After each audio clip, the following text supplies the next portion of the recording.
دوستان عزیزم، درود و مهر. امیدوارم حال دلتون عالی باشه. دیگه همه میدونیم که کیک هویج از بهترین هاست. اگر تا حالا نخوردی حتما دست به کار شو امتحانش کن. بریم که با هم دیگه مراحل درست کردن این کیک خوشمزه رو ببینیم. اول داخل یه ظرف گود 4 عدد تخم مرغ رو میشکنیم.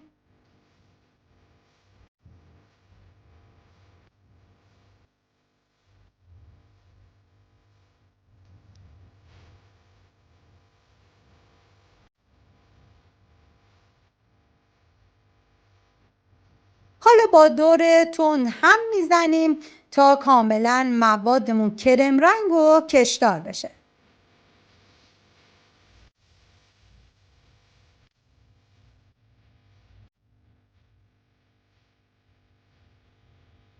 که تقریبا 1 دقیقه زمان میبره تا مواد ما کاملا کشدار بشن.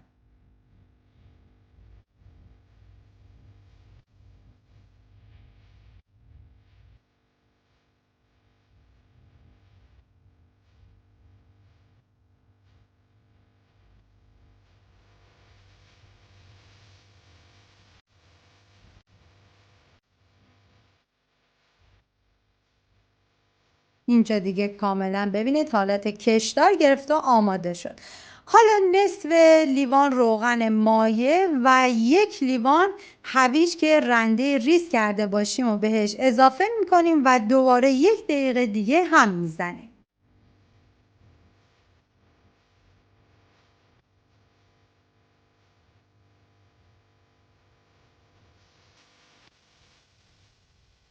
حالا میریم برای علک کردن آردمون که طی 3 مرحله آرد رو اضافه میکنیم و بدون اینکه از همزن استفاده بکنیم از با لیسک شروع میکنیم به هم زدن. به هیچ عنوان از همزن برقی استفاده نکنید برای این مرحله و توی یک جهت شروع بکنید به هم زدن.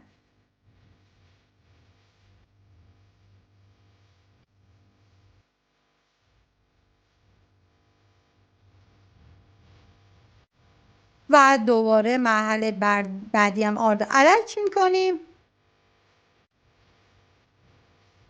حالا توی این مرحله بیکینگ پودر به آرد اضافه میکنیم، این هم علکش میکنیم و دوباره توی یک جهت هم میزنیم.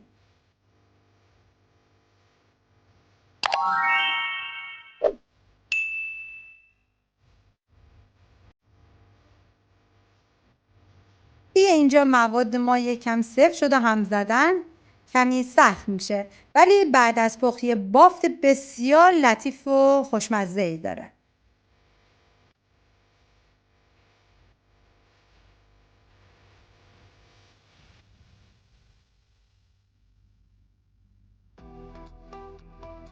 این هم توی مرحله آخر دوباره آرد که علک میکنیم دارچین هم بهش اضافه میکنیم و این هم شروع میکنیم به علک کردن.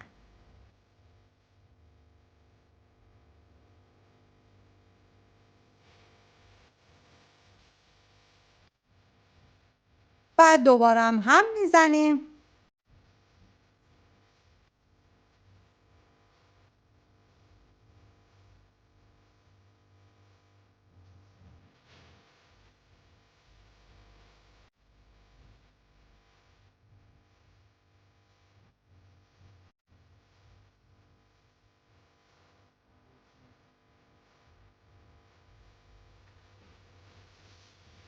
و حالا من بهش گردوی خرد شده رو اضافه کردم با 2 قاشق چایخوری زعفران که گردو کاملا سلیقه‌ایه، اگر دوست نداشتین میتونین استفاده نکنید. دوباره هم میزنم تا کاملا با هم دیگه مخلوط بشن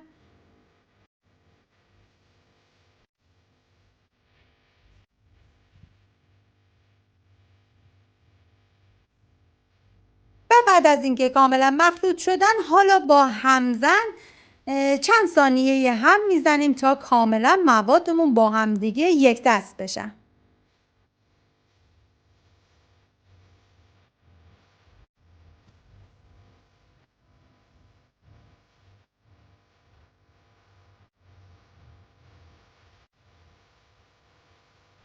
این هم از مواد آماده ما.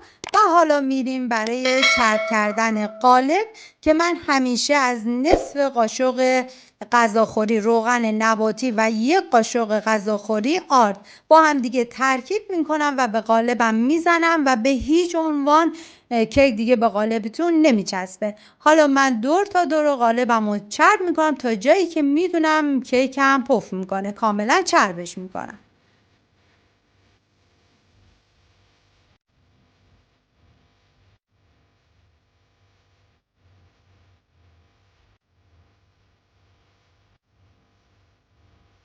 و حالا بعد از چرب کردن مواد کیکمون رو میریزیم داخل قالب و فرمون رو که از 10 دقیقه قبل با دمای 180 درجه روشنش کرده بودیم کیک رو به مدت 45 دقیقه میذاریم داخل فر.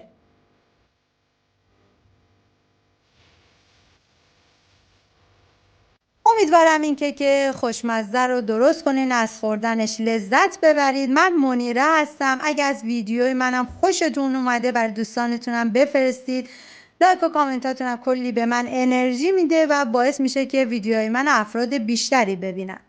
حالا من کیک رو میذارم داخل فر و بعد از 45 دقیقه با یه سیخ چوبی میزنم داخل کیک. اگر مواد به سیخ نچسبید یعنی کیک من آماده است و 1 دقیقه هم گریل رو روشن میکنم و بعد من با پودر و قند و کاکائو تزیینش کردم که شما دیگه سلیقه‌ایه دوست دارین با هر چی دیگه تزیین کنین. ممنون از اینکه تا آخر ویدیو همراه من بودید. تا درودی دیگر، بدرود.